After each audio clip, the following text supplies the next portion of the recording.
Man, my self-appointed job, YouTube, welcome back to the channel, as the Game Pass guru and sherpaing people up the mountain of content available on the Xbox Game Pass, got a lot harder today. See, today was the day for the Xbox Bethesda showcase. You're seeing this at minimum a day later because your boy has a full-time job managing a restaurant, which means I had barely enough time to finish the press conference and then spend the rest of my day simmering in my own thoughtful juices, waiting to make a video addressing the press conference. There's actually not going to be a script for this video, which, even though you've thought to yourself in watching the previous videos, these are remarkably unprofessional, I have in fact had a script for every previous video. This one is going to really be some rambling thoughts on the show. If you haven't seen the show, don't worry, I'm going to cover most of the big topics. I'm going to try to do this as quick as possible, and I'm going to end with not just my impressions of the show, but my impressions about what this next year of Microsoft and Game Pass means for us as gamers. Or maybe you're not one. Anyway, we'll get there. I've compiled a list. I'm going to look over to the side from time to time because this is not going to be a pretty jump cut filled video with a smash to of me talking over gameplay. Instead, what this is going to be is me looking here to remember my list and then looking back to you. Here's what you need to know about the list. This is not everything shown because there's like over 36 games. So I took notes while I watched the press conference. Normally, I would have streamed something like this over at twitch.tv/sorrybtr, where the O is a 0, and shown it and reacted to it as it happened. I'm recovering from a migraine, so I took notes. I wrote this list in the order of least interesting to me to most interesting to me. I'll tell you why that's important later. The first game that I wrote down was Minecraft Legends, which is a new game in the Minecraft verse. Is that a place? Is that a thing? It's an action strategy game in the world of Minecraft, a new game from Mojang Studios. It's at the bottom of the list for me because I have never played Minecraft.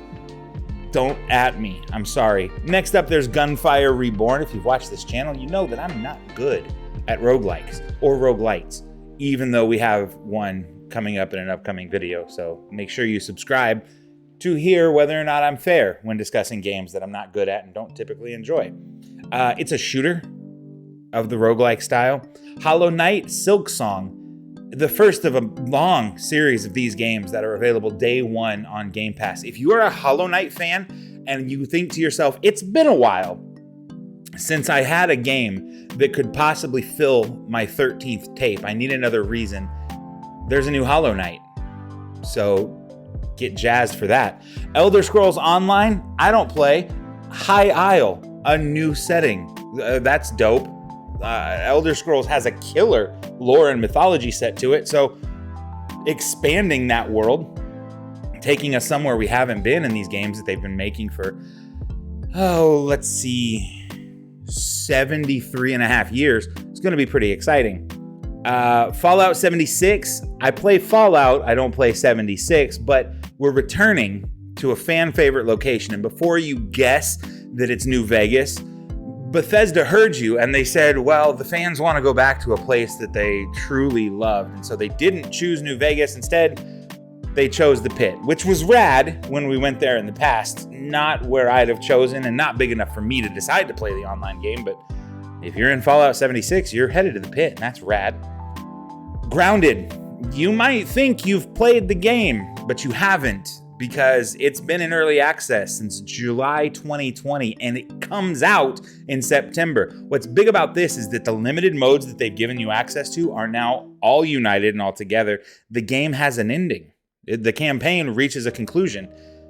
It's got some big things in this little world. If you've never played, it's going to be the time to check it out. Day one Game Pass. There's so many. I'm not going to mention all of them that are day one Game Pass. Ark is getting a sequel.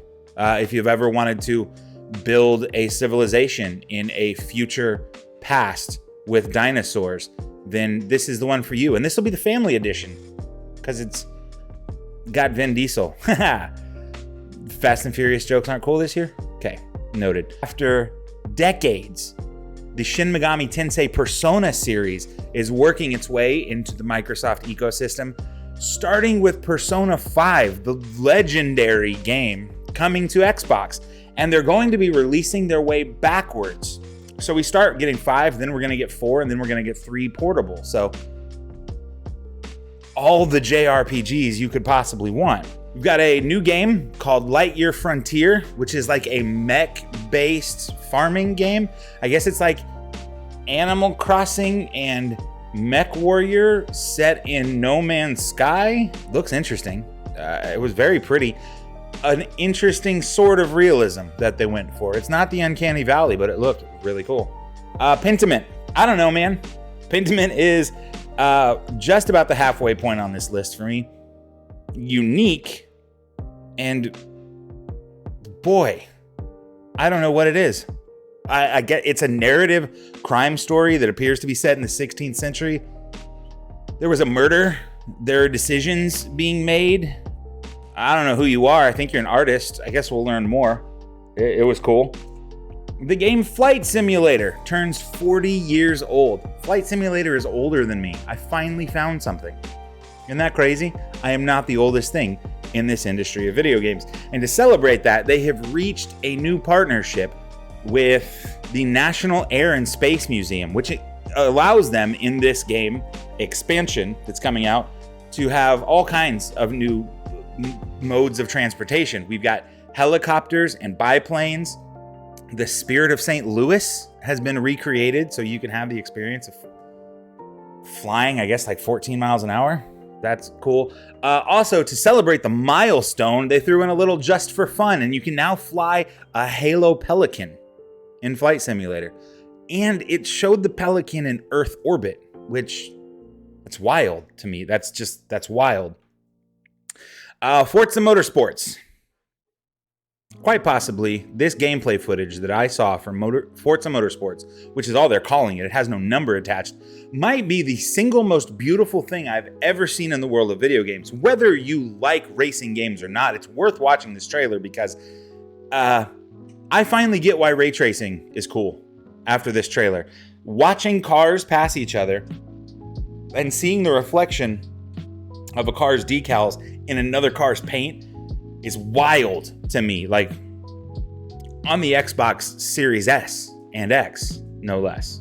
Not on my more than I should have paid for it PC. That's wild. Then we have Redfall, which looks like Left 4 Dead is set in the Stranger Things universe, but maybe neither of them were gory enough. So if either of those things are up your alley, you're welcome. Here you go. It's Redfall, and it looks super dope. Naraka Blade Point. I don't know if I said that right. It's a battle royale with like magical samurai. Now, I had seen a little bit about this game, but I'm not going to lie to you. Before I was on the PC, I just didn't pay attention to anything that wasn't on the Xbox console. So I watched some big streamers for like a combined total of 45 minutes and went, I mean, it's cool, but I can't play it, so why would I get hype on it? Time to get hype on it. It's on PC and now on Xbox, and it's going to be full cross-platform across all genres of console and gaming. Forza Horizon 5. You've been here a while. You've heard me rant about that game. If you played 4, you know that the best part of it was the Hot Wheels DLC. Well, if you have the best racing game ever released and currently on the market, why not put Hot Wheels in it? So Forza Horizon 5, Hot Wheels. Are you kidding? Let's go. Let's do loop-de-loops together.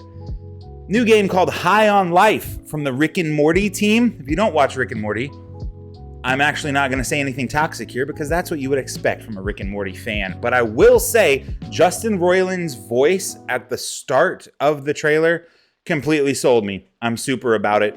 Your guns talk to you in this sci-fi shooter, and they might be the source of your abilities. It looks like it's Borderlandsy in that every gun does different things, but they all have different personalities. So I don't know, man. If Justin Roiland is writing the voice line for guns, let's shoot stuff. Another new game, Ereban Shadow Legacy. It looks like a platform action puzzle game, and your character's power and or ability is either shadow or smoke. I think shadow because there were allusions to dark and light in the trailer, and you're fighting against giant mechs that looks super like mad oppressive. So cool. Let's give it a try.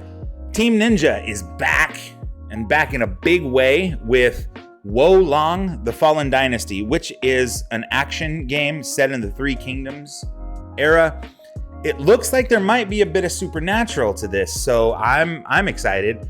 You put the word warriors, and I automatically get a little bit Dynasty Warriors, and if that's the case, I'm not mad at it, because I played Heavenly Sword, and I'm ready. My body is ready. My brain, maybe not so much. Overwatch 2 had a showing. This was some pretty cool stuff that we got in these next two items on the list. It's not only the games or the announcements about them, it's also the fact that they made announcements about the game. Like Overwatch 2 showed a new character. Also, I don't know if I'm just way behind, but Overwatch 2 is free to play. So that's there. Awesome. The Junker Queen is the new character. She is badass. She's got a crazy shotgun and a giant axe. So, you know, Apex's Mad Maggie is probably gonna get cleaved in half because she only has the shotgun. Then we've got Diablo 4. We've all known about this game. What I wasn't ready for was the way that they showed Diablo 4, which was a character trailer announcing the final playable class for the game, which is a new class to the series, the Necromancer. The video was like a 3-minute long character trailer, and then all the footage that they showed for the game, which was shit that they were dropping for the first time, was on the Xbox console. They showed in-game events, they showed world bosses, they showed in-game things that were big. I'm very excited for the expansion of the Diablo world. Not my favorite franchise, but some people that I love dearly. It's their favorite game series, if not of all time. It's in their top 3, and they're still playing 3 today. And to hear them say, we have years of support planned out for this game, that's pretty great, right? I got a little parched. Let's keep going. Twitter has had some rumors. On Twitter, at the Game Pass Guru, I'm involved in a lot of console war stuff. One of the things that was talked about or rumored as a leak for this press conference was that a legendary game developer would have signed an exclusive contract. Long-term gamers like myself thought, no shot.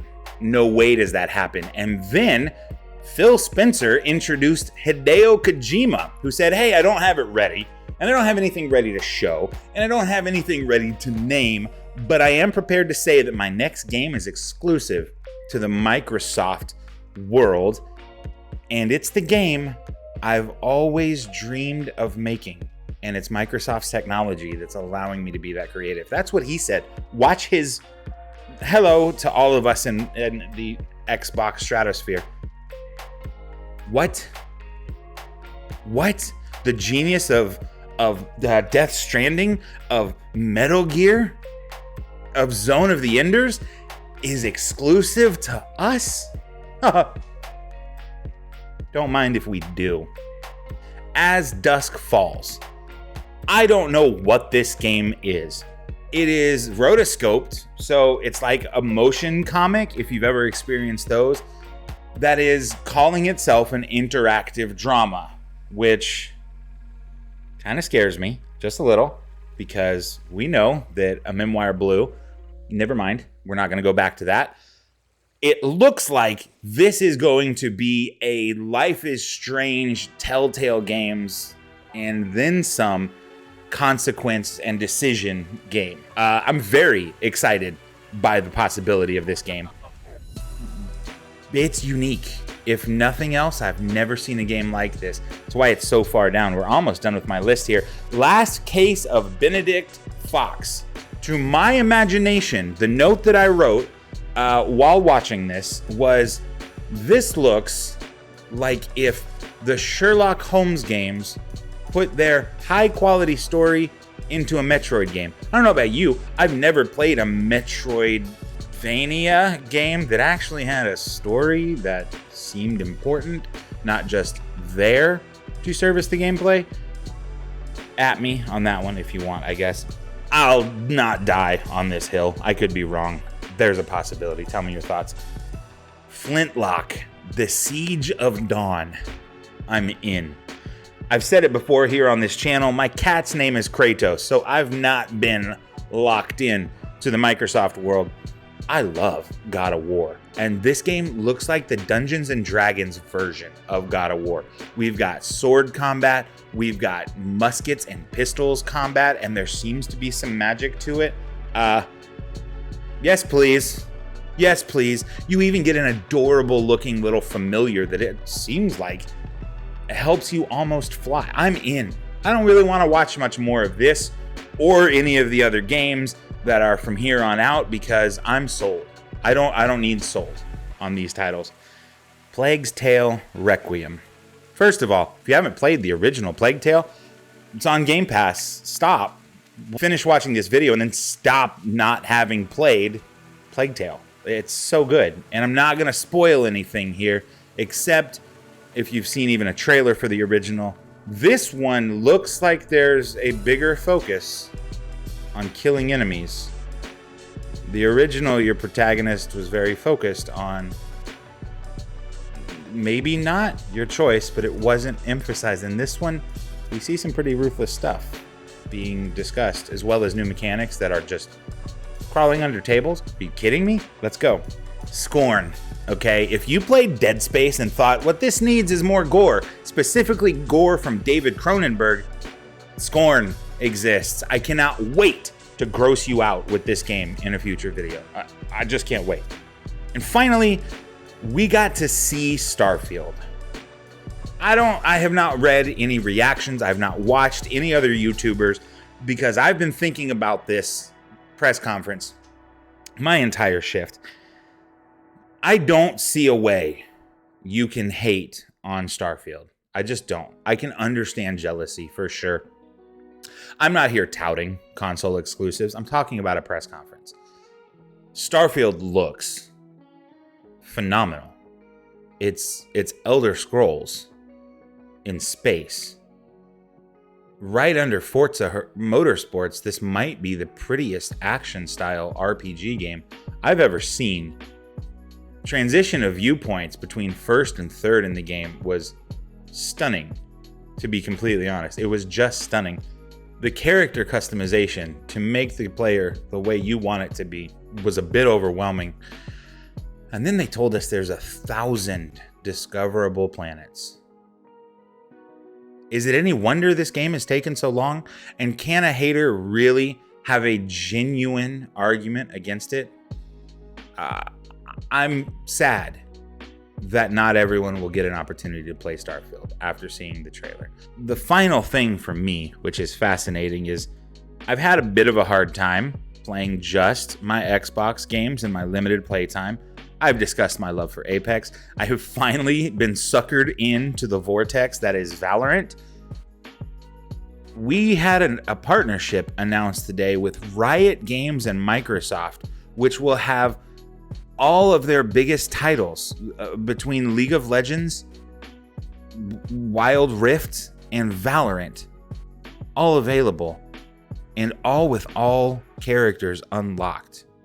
The biggest esports titles in the world right now, League maybe the biggest of all time, coming to console and coming to Microsoft's Xbox. That's incredible. But these all, Starfield and the Riot partnership, bring me to my final point, which is that this press conference, in my humble opinion, was just flat out good for games.